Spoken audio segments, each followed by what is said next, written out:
उत्तर प्रदेश के मुख्यमंत्री योगी आदित्यनाथ एक ऐसे प्रभावशाली शख्सियत जिसने 4.5 सालों में बदली यूपी की तस्वीर। माफिया और अपराधियों पर कसा शिकंजा, ऐतिहासिक फैसलों से जनता का किया कल्याण। किसी को उनकी बेबाक बेलौस छवि पसंद है, कोई उनकी सादगी का दीवाना है।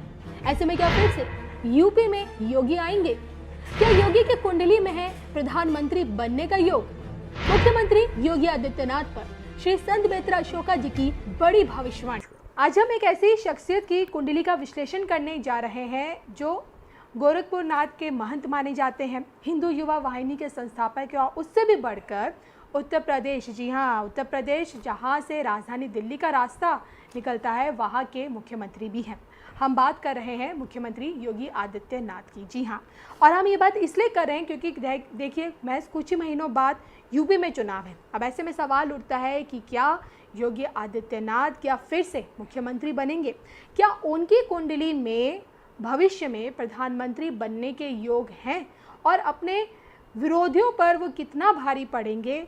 उनकी एक हिंदू कट्टरवादी हिंदू छवि मानी जाती है और जिस तरह से हिंदू धर्म को लेकर वो फैसले लेते हैं और तरह तरह के जो उन्होंने फैसले लिए हैं उसके आधार पर क्या वो हिंदुत्व को आगे बढ़ा पाएंगे या नहीं, तो इन तमाम पहलुओं पर आज हम बात करेंगे श्री संत बेत्रा अशोका जी से। सर, सबसे पहले मैं ये आपसे जानना चाहती हूँ जो हर बच्चा जानना चाहता है, मुझे लगता है यूपी का, क्योंकि आज एक गाना चला है, लोग कह रहे हैं यूपी में रहना है तो योगी योगी कहना पड़ेगा। क्या बात। तो मैं आपसे जानना चाहती हूँ, योगी आदित्यनाथ एक ऐसी शख्सियत है, 26 साल की उम्र में सांसद बन गए, महंत भी हैं, रिकॉर्ड उनका राजनीतिक स्तर पर नंबर 1 है, मुख्यमंत्री हैं। दोबारा क्या मुख्यमंत्री की कुर्सी पर बैठते हुए आपको नजर आ रहे हैं? देखिए, मैं ये योगी आदित्यनाथ जी आपके उत्तर प्रदेश के पुनः आपके मुख्यमंत्री बनेंगे और भारी बहुमत से जीतेंगे, इसकी मैं भविष्यवाणी कर चुका हूँ जी। तो इसमें तो कोई संशय नहीं है, क्योंकि उनके अगर कार्यों को देखा जाए और उनके कार्यकाल में जो जो भी हुआ और जिस तरीके से भी हुआ है, तो वो आपका जो है उसको आप डिस्क्राइब नहीं कर सकते। उनकी जो उपलब्धियाँ हैं बहुत ज़्यादा, सबसे बड़ी उपलब्धि तो राम मंदिर की है जी। और राम मंदिर की बनने की उपलब्धि, इससे बड़ी उपलब्धि कोई हो ही नहीं सकती, क्योंकि वो पिछले 500-550 साल से उसके ऊपर जो है हम लोग संघर्ष कर रहे थे, जो उनके कार्यकाल में हुआ है और वो तो इतिहास में स्वर्ण अक्षरों से लिखा जाएगा। दूसरा, जो उनके कार्यकाल में आपका विकास हुआ है उसमें भी आप कहीं वो नहीं कर सकते। आप अगर इंफ्रास्ट्रक्चर को देखते हैं तो कितना उसमें डेवलपमेंट हुआ है, आप एयरपोर्ट्स बन रहे हैं और हर तरीके की जो आपको जो सुविधाएं, जो आपका केंद्र ने जो भी स्कीम चलाई जी। वो आपका एंड पॉइंट तक पहुंची। अगर वो आप देखेंगे तो सबसे ज़्यादा वो आपके उत्तर प्रदेश में आपको देखने को मिली, चाहे वो उज्ज्वला योजना थी या आपका किसानों का जो उनको जो उनके डायरेक्ट खाते में जो पैसा गया, उनके जो पुराने पेंडिंग्स जो बिल्स थे उनका जो भुगतान हुआ और किसानों को जिस तरीके से फैसिलिटेट किया गया, वो सारी चीज़ें अगर आप देखते हैं। और इन्होंने कहीं पे भी जातिवाद को नहीं लिया, क्योंकि जातिवाद को लेके कोई काम नहीं किया। जो भी सुविधा पहुंची है एंड पॉइंट तक पहुंची है और जो योग्य था उस तक पहुंची है, जो उसका रियल अधिकारी था उस तक वो सुविधा पहुंची है। तो योगी आदित्यनाथ जी जो हैं, आपने पूछा कि क्या भविष्य में वो प्रधानमंत्री बनेंगे या क्या वो आपके नरेंद्र मोदी जी के उत्तराधिकारी हैं। सर देखिए, इसका जवाब मैं आपसे अंत में लेना चाहूँगी, लेकिन उससे पहले मैं आपसे बस ये जानना चाहती हूँ, अगर आप योगी आदित्यनाथ जी के 4.5 साल के कार्यकाल को देखेंगे, मैंने जो उनको देखा है, लॉ एंड ऑर्डर, वहाँ के जितने भी गैंगस्टर्स हैं उन पे नकेल कसना, जनसंख्या कानून लेके आना सबसे बड़ी बात है, राज्य स्तर पर जो उन्होंने ऐलान किया। और सबसे बड़ी बात है जबरन धर्म परिवर्तन के खिलाफ कानून लेके आना।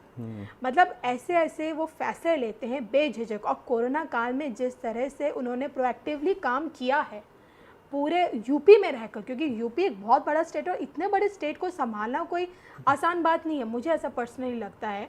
तो इसके पीछे जिस तरह से जिस रफ्तार से काम करते हैं, निडर होके साहसिक कदम उठाते हैं, इसके पीछे के ग्रह नक्षत्र जानना चाहते हैं। मतलब कौन सा ऐसा ग्रह है जो योगी आदित्यनाथ को इतनी एनर्जी देता है, उन्हें निडरता के साथ काम करने की पीछे से एनर्जी देता है?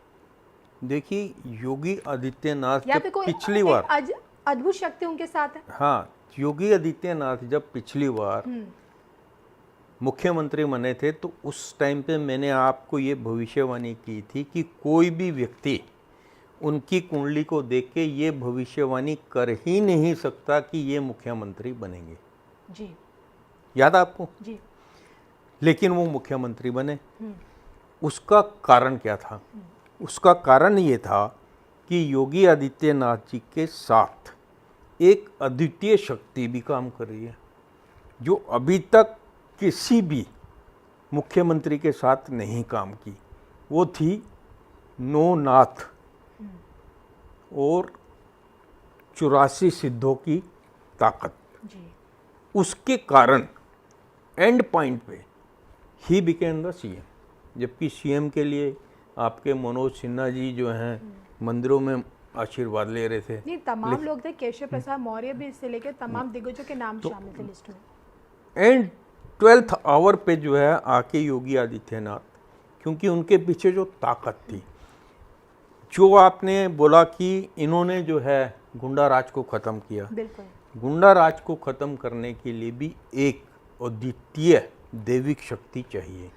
अदरवाइज जो भी ह्यूमन बीइंग है, जो भी नेता है, वो कहीं ना कहीं किसी चीज़ से तो डरता है। लेकिन जो योगी होता है सॉरी, जो योगी होता है या जो सन्यासी होता है, उसको मौत का डर नहीं होता। जी। उसको ये डर होता है कि उसके हाथ से कोई भी काम गलत ना हो। तो उस चीज़ को मद्देनजर रख के उन्होंने उत्तर प्रदेश में से गंदगी जो है ऑलमोस्ट साफ कर दी। ऑलमोस्ट साफ कर दी। बड़े बड़े दिग्गज जो किसी टाइम के अपने आप को जो है महारथी गुंडागर्दी में समझते थे, वो आज या तो जेल में हैं या उत्तर प्रदेश से बाहर हैं या फिर एनकाउंटर में जा चुके हैं। अब यहाँ से मैं आपसे ये जानना चाहती हूँ, योगी आदित्यनाथ की कुंडली आपने देखी है और आपने कहा एक अद्वितीय शक्ति, दिव्य शक्ति उनके साथ मौजूद है, सन्यासी हैं। और मैं ये आपसे जानना चाहती हूँ 2024 के बाद, 2029 के बाद, जैसे कि आपने मोदी जी की लेकर भविष्यवाणी की कि साल 2029 तक, 2029 तक मोदी जी देश के प्रधानमंत्री पद पर रहेंगे। लेकिन योगी आदित्यनाथ की कुंडली में क्या आपको लगता है देश के प्रधानमंत्री बनने का योग मौजूद है या नहीं है? देखिए, इनकी कुंडली जो है उसमें प्रधानमंत्री का योग प्रबल योग है जी। और मुख्यमंत्री का कार्यकाल इनका जो है ये यूपी में अगले 5 साल तो मुख्यमंत्री है ही जी। लेकिन उससे अगले 3 साल भी मुख्यमंत्री रहेंगे। उसके बाद कुछ ऐसा चेंज होगा जिसके कारण इनको केंद्र में आके कमान संभालनी पड़ेगी, जिसकी भविष्यवाणी मैं बहुत पहले कर चुका हूँ। और मैंने ये भी भविष्यवाणी 2014 में कर दी थी कि माननीय मोदी जी जो हैं 2029 तक, 2030 तक देश के प्रधानमंत्री रहेंगे। जी। जैसे कि आप पहले भी भविष्यवाणी कर चुके और एक बार फिर आपने धर्म ज्ञान पे भविष्यवाणी की है कि भाई योगी आदित्यनाथ ना सिर्फ इस बार मुख्यमंत्री बनने जा रहे हैं बल्कि तीसरी बार भी उनका मुख्यमंत्री का कार्यकाल लोगों को देखने को मिलेगा। और सबसे बड़ी बात है कि केंद्र में जाके देश की सत्ता भी संभालेंगे। और ऐसे में मेरे मन में ये सवाल है, बतौर प्रधानमंत्री योगी आदित्यनाथ अगर देश की कमान संभालते हैं, जो कि उनकी छवि हमेशा से एक हिंदूवादी छवि रही है, कट्टर हिंदूवादी छवि रही है, हिंदू धर्म को आगे बढ़ावा देने के लिए क्या लगता है विश्व को, भारत को विश्व गुरु बना पाएंगे, मतलब अंतर्राष्ट्रीय स्तर पर हिंदू धर्म को क्या असल पहचान दिला पाएंगे वो? देखिए, इस पे एक पूरा डिटेल में प्रोग्राम करेंगे। संकेत दे दीजिए सर। बाकी जो है, योगी जी निर्भीक हैं और सबसे बड़ी चीज योगी हैं, सन्यासी हैं, उनको कुछ इकट्ठा तो करना नहीं है जी। देश ना की उनके सेवा, आगे, ना उनके कोई पीछे। देश की सेवा करनी है। जी। नहीं, आगे भी है पीछे भी है, आगे पूरा भविष्य उनका है। नहीं, परिवारवाद जैसा ऐसा कुछ है कि सन्यासी पीछे हैं, हम लोग सब, बिल्कुल हम उनके अपने हैं। भारत के 135 करोड़ जनता उनका घर है। तो चलिए, ये आज हमारे साथ धर्म ज्ञान पर श्री संत मित्र अशोका जी ने, जो कि इनकी तमाम राजनीतिक भविष्यवाणियां अब तक सच साबित होती आई हैं। अब देखिए 2022 में भी चुनाव है और ऐसे में आज हमने इनसे योगी आदित्यनाथ जी के बारे में जाना। और सबसे दिलचस्प बात है, या फिर यूँ कहें कि सबसे बड़ी भविष्यवाणी जो है, मुझे लगता है योगी आदित्यनाथ जी के लिए उन्होंने की है कि वो ना सिर्फ यूपी में दोबारा मुख्यमंत्री बनेंगे, तीसरा कार्यकाल भी देखने को मिलेगा। और सबसे बड़ी बात है कि मोदी जी के बाद योगी आदित्यनाथ भी देश की कमान संभालते हुए नजर आ सकते हैं।